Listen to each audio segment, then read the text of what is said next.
I can say with complete certainty, now that HealerGirl has finished, that it still is my favorite no longer airing show of this year.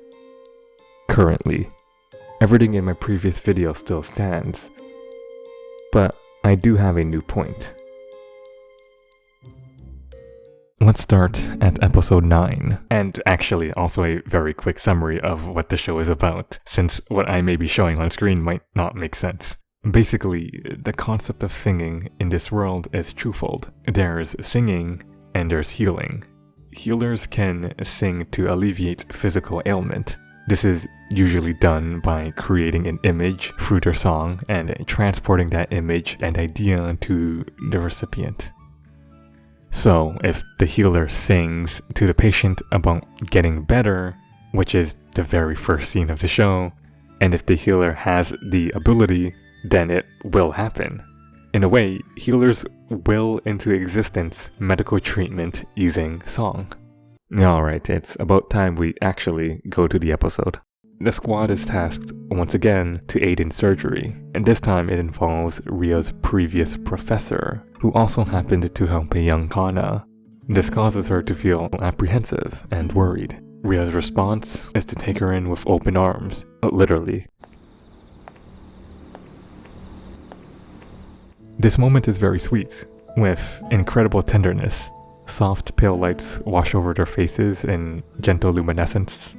The low buzz of cicadas layer over their words. And a hug. A very wide hug.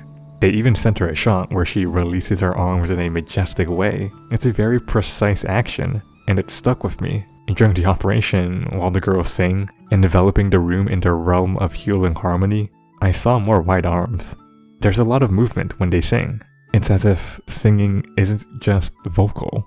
I've probably watched enough people sing to not really question this, but with HealerGirl, I wondered if there was more to it, and I think there is.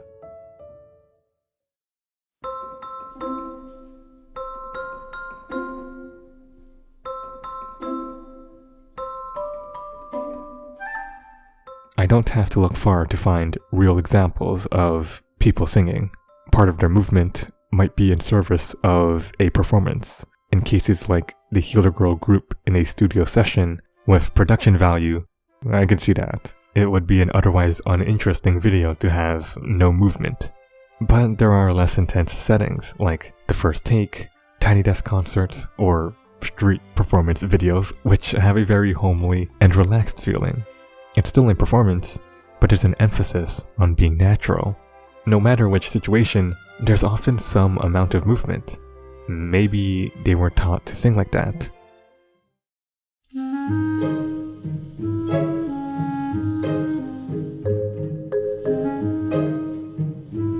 Emile Jacques Dalcroze, a Swiss music educator, realized that musical rhythm depended absolutely on motor consciousness for its fullest expression, and developed eurythmics.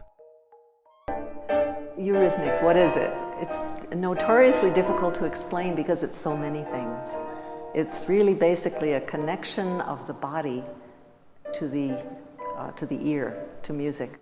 In this way, he could teach music by creating rhythmic awareness through kinesthetic memory. Swing, short swing, up, up, up, up. Twice as slow when I say two. Up two. Side now, go to the side. Don't try to go back. The methods or details of eurythmics aren't what this video is about. However, the idea that someone has made that connection of music and the body is what pushed me to look further. For example, Jane Davidson mentions how movement can be done to induce emotions.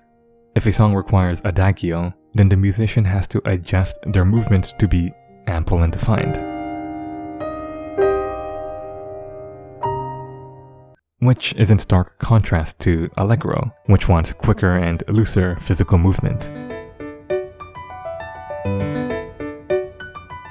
This assumes that performance movement has intention to communicate the music rather than to make a specific gesture, and they are integral to the execution of its expressive component. Basically, the suggestion is that emotions in music are communicated using sound and purposeful body movement. It's all interlinked to express intention. There have been studies exploring this, one where participants were given movement footage of musicians. The goal was to figure out if expressive communication of specific emotions in music performance is possible using body movements only.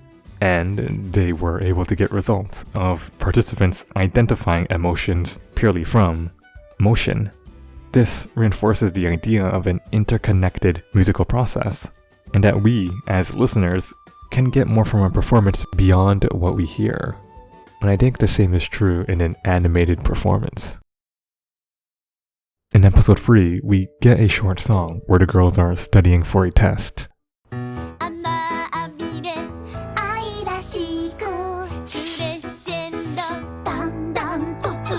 The first part is memorizing musical terms in a back and forth Q&A. The musical backing matches each term. When tenderly is answered, the song becomes tenderly. The jumpy staccato notes slow into longer connected notes. When crescendo is answered, the piano notes gradually get louder. This is a fun additional layer to the scene, and shows how much care they put into making the characters feel alive, even in the non-diegetic audio. But there's also a visual element. When tenderly is played, Hibiki is cleaning with heavy strokes but slows into a larger arc to convey tenderness. When crescendo is played, Reimi closes a curtain, mimicking the arc of a crescendo, and Hibiki is raising her hands, mimicking an increase in volume. She then follows by pumping her arms in the style of a march for Alla Marcia, the next lyric.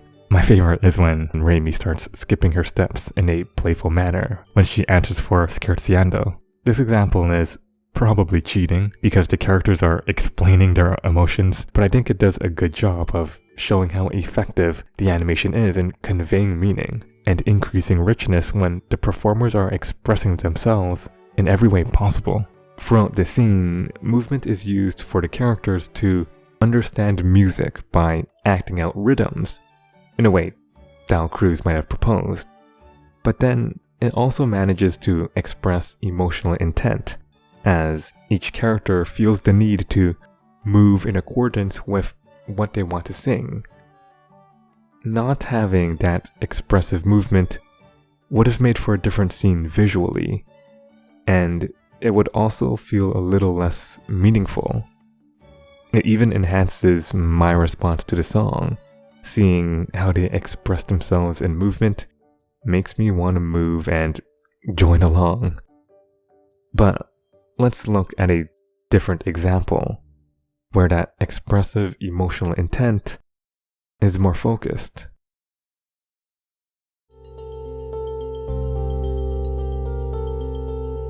During the first surgery episode 4, the operation slowly goes wrong, but they manage to repair the situation.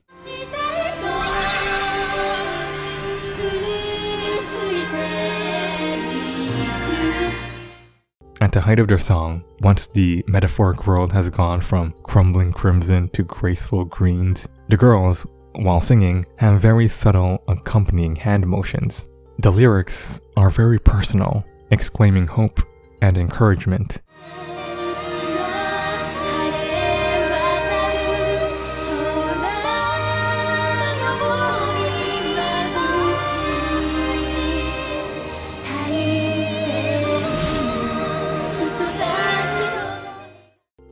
As they sing, it's as if each character is presenting that very same hope.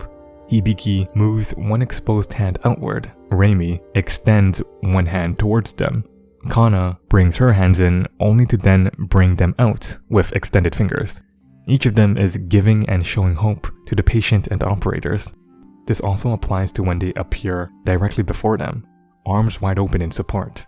This movement is very potent in the narrative. They are singing for this dying patient, telling him to hold on to life. At the same time, they're also singing to the nurses, giving them that same hope. To really get that emotion across and properly heal them, they physically act it out with their song. They don't just tell the nurses and patient what they want to convey, they show it in their actions, which makes it more convincing. Music can be very intimate. Having movement is great for adding a personal touch that isn't obtrusive to the performance, and still ensures the emotions are delivered as powerfully as possible. When I first watched the scene, its extraordinary gravitas made me tear up. Looking back, seeing how much the characters are putting themselves into the song plays a big part in its grandeur. That hope and push for a future rang through me, not only in listening, but seeing how wholehearted the characters were. A recurring theme of HealerGirl's performances is hand motion. Their entire bodies are moving, but a lot of the busy work is in the hands. This focus seems deliberate. After all, the usage of our hands is universal. Look at sign language. But there are also cases where hand signs have been used for music.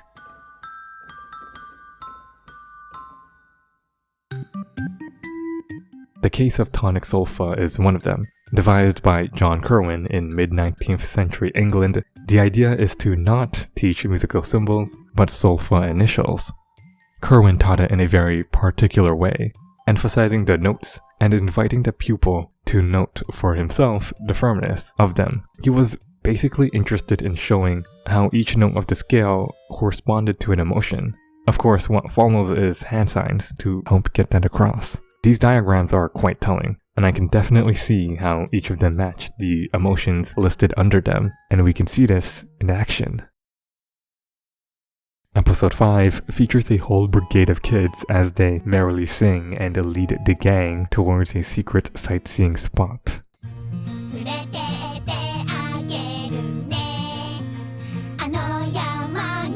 One of Hibiki's siblings insists on holding a fist. This is a very playful and a goofy song. I would think she should open her hands and express freedom or childishness, but she holds firm, and this also works. This whole scene is a surprise. They're leading Reimi and Kana to a secret. She's holding firm to the secret. It's not until the apex of their excitement, with the falling sun setting across their steps, do they increase pace and the brightness releases.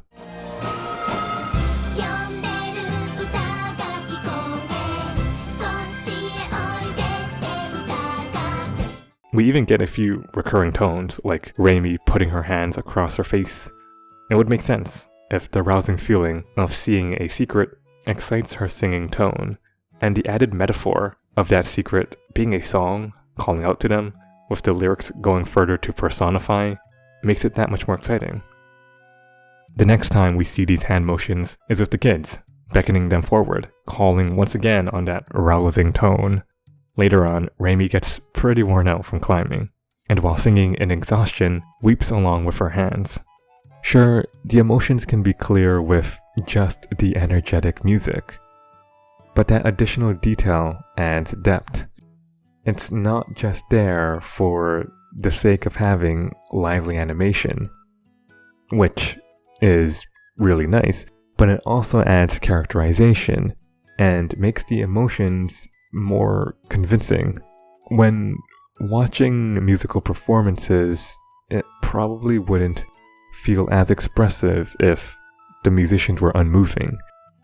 If that entire scene was played out with less animation, that might create unintended stillness. Physicality plays a big part in expressing what music can be, a collection of emotions from one person to the other.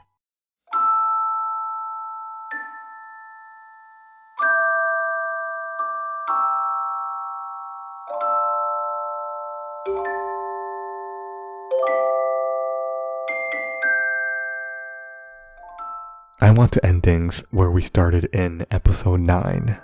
That very first white hug, full of warmth, is reassuring for the characters. The night surrounding them hides their apprehension, but it's not a lonely night. The brisk glow of hope reminds them that they have each other, and they will make it through the operation. Having that same motif in their song during this stressful situation is fitting.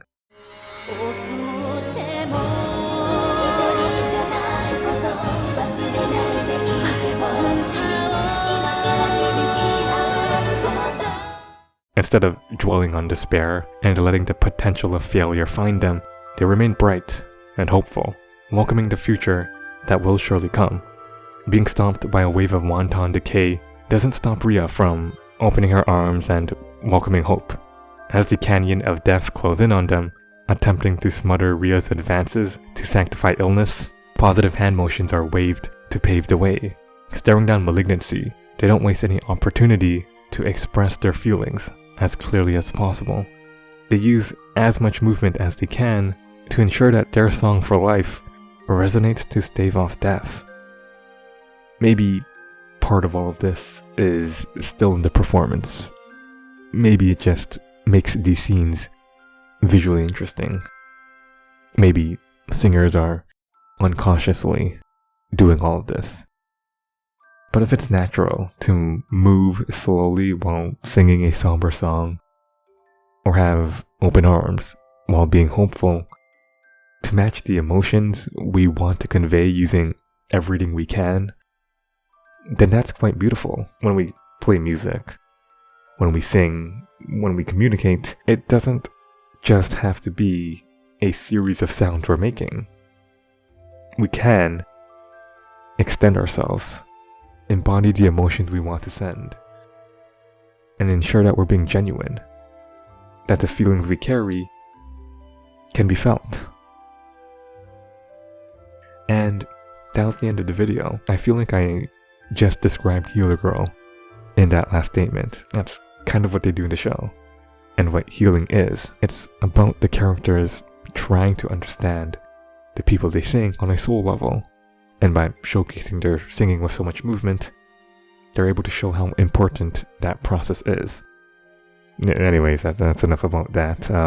Thank you for watching, even if you haven't seen the show, and I'll see you in the next one.